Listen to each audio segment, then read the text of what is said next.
बिहार में एक ब्रेक के बाद हम निकल चुके हैं नेपाल की तरफ। सुबह के तकरीबन 8 बजे हैं। हम पटना से निकल रहे हैं। मुजफ्फरपुर, बेतिया, पूर्वी चंपारण, रक्सौल होते हुए हम दिन के तकरीबन 11 बजे पहुंच गए हैं वीरगंज।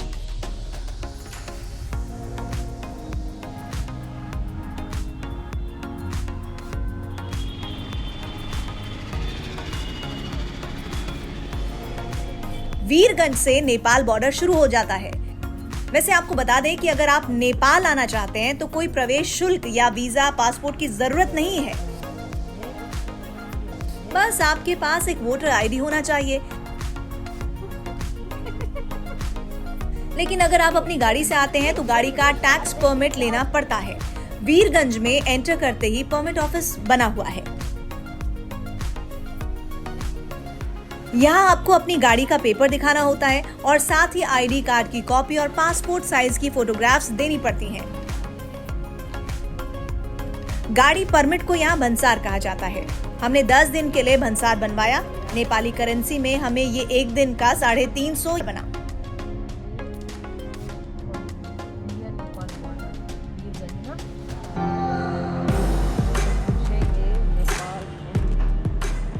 ऑफिशियली अब हम लोग नेपाल में एंट्री कर चुके हैं और हमारे फोन का नेटवर्क जा चुका है। तो अब हम सबसे पहले पहुंचे हैं नेपाल का लोकल सिम लेने। वैसे आप इंटरनेशनल रोमिंग यूज कर सकते हैं, लेकिन वो बहुत महंगी पड़ती है। इसलिए हमने पहले एक नया नंबर लिया, फिर वही वीरगंज के लोकल मार्केट में नाश्ता करके निकल पड़े पोखरा की तरफ। यहाँ आप करेंसी एक्सचेंज भी करा सकते हैं। इंडियन 1000 रुपए नेपाल की करेंसी में 1600 बनते हैं। वैसे इंडियन करेंसी आसानी से हर जगह चल जाती है, लेकिन हमने इमरजेंसी को ध्यान में रखते हुए कुछ नेपाली करेंसी एक्सचेंज करवा ली। हाँ, एक बात का ध्यान रखिए, बॉर्डर एरिया में फोटोग्राफी, वीडियोग्राफी की परमिशन नहीं है यहाँ पर।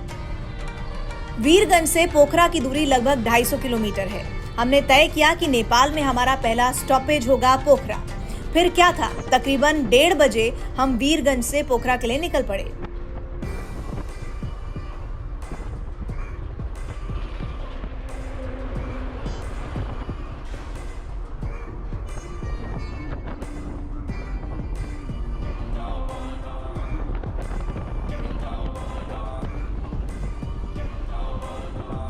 खूबसूरत रास्ते, पहाड़ी नुमा सड़कें, हवा में एक अलग सी खुशबू। सुबह से नॉन स्टॉप ड्राइविंग के बाद भी बिल्कुल थकानी नहीं। सड़कों पर ज्यादा भीड़भाड़ नहीं थी, शायद इसलिए भी गाड़ी चलाने में मजा आ रहा था। साथ ही एक एक्साइटमेंट भी थी कि अब फाइनली बहुत प्लानिंग के बाद हम नेपाल पहुंच ही गए। एक नए देश में एक अलग किस्म की ताजगी महसूस हो रही थी। पहाड़ों में सनराइज, सनसेट देखना सच में बहुत अच्छा लगता है।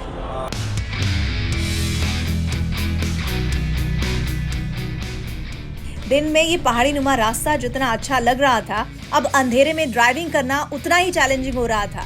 कहीं कहीं तो सड़कें बेहद खराब और साथ ही कहीं कोई लाइट ही नहीं। इन सब के बीच एडवेंचर करते हुए फाइनली रात के 12 बजे हम पहुंच गए पोखरा। हमने रास्ते में ही ऑनलाइन होटल बुक कर लिया था ताकि वहां पहुंचकर हमें वेट ना करना पड़ जाए।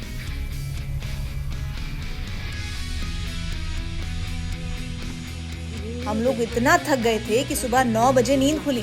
और फिर क्या था, एक नए शहर के बारे में सोचकर हम लोग झट से तैयार हुए। होटल के छत पर ब्रेकफास्ट के लिए पहुंच गए। अब हम सबकी थकान छू मंतर हो चुकी थी। हमारे सामने का जो नजारा था, oh my god, it's just amazing. गुनगुनी धूप और ये नजारा मानो और कुछ हमें चाहिए ही नहीं था।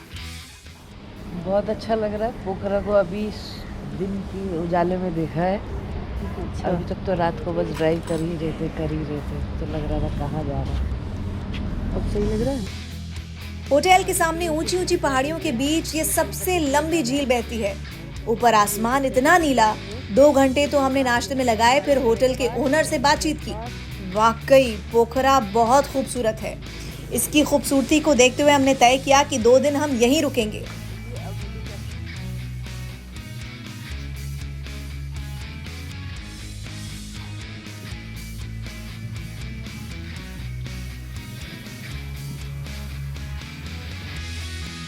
नाम कैसा हुआ, पोखरा टूरिज्म का कैपिटल कैसा है, दोनों चीज़ हम बोलेंगे। पोखरा को झीलों का शहर भी कहा जाता है। वैसे पोखरा एडवेंचरस एक्टिविटीज के लिए भी बहुत फेमस है। यहाँ पैराग्लाइडिंग, अल्ट्रा फ्लाइट से 9000 फीट की ऊंचाई से हिमालय का दीदार से लेकर तमाम चीजें आपको मिल जाएंगी। लेकिन हमने ये तय किया था कि पहला दिन हम आराम से यहाँ बिताएंगे और इस जगह की खूबसूरती को जितना हो सके इसे हम अपनी मेमोरी में कैद कर लेंगे। तो हम दोपहर बाद निकले घूमने के लिए। पोखरा बहुत छोटी सी जगह है। अगर आपके पास समय है तो आप इसे पैदल ही एक्सप्लोर कर सकते हैं। ये जगह फेवा झील के लिए भी बहुत फेमस है, जहां बोटिंग करते हुए आप इस शहर की सुंदरता को और नजदीक से देख सकते हैं। हम लोग भी पहुंच गए फेवा लेक। 1000 रुपए की बोट ली हमने और सुकून से निहारने लगे इस शहर की सुंदरता को। चारों तरफ पहाड़ी और बीच में झील में बोटिंग।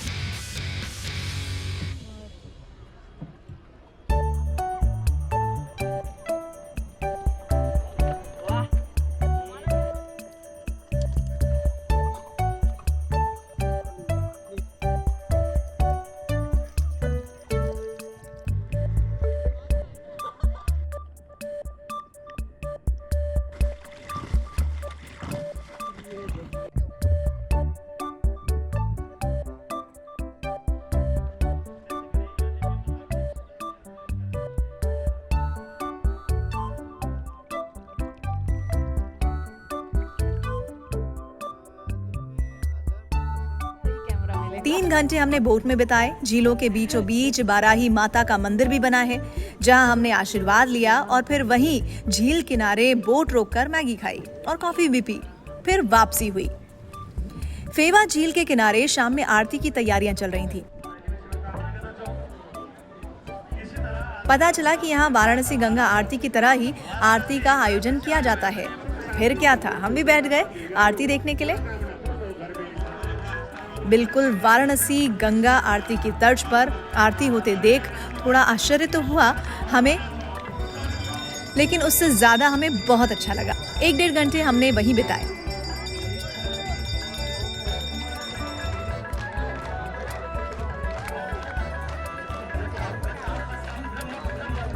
आरती संपन्न होने के बाद हम वहां से निकल पड़े। रात हो चुकी थी। रात में पोखरा बिल्कुल अलग दिखता है। हर तरफ रौनक ही रौनक। मन तो कर रहा था कि कुछ और देर मार्केट में घूमा जाए, लेकिन भूख बहुत तेज लग रही थी। हम एक रेस्टोरेंट में पहुंचे। देखा वहां मेन्यू में थकाली थाली। पता करने पर मालूम चला कि नेपाल में थकाली थाली बहुत फेमस है। ये वेज थाली है। बेहद खूबसूरत अंदाज में हमारे सामने इसे परोसा गया। हमने पेट भर के खाया।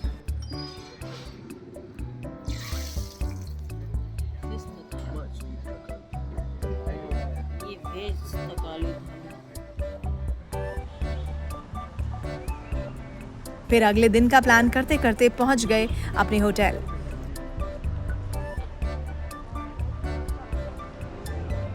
अब नेक्स्ट डे का क्या प्लान बना वो आपको आगे बताएंगे।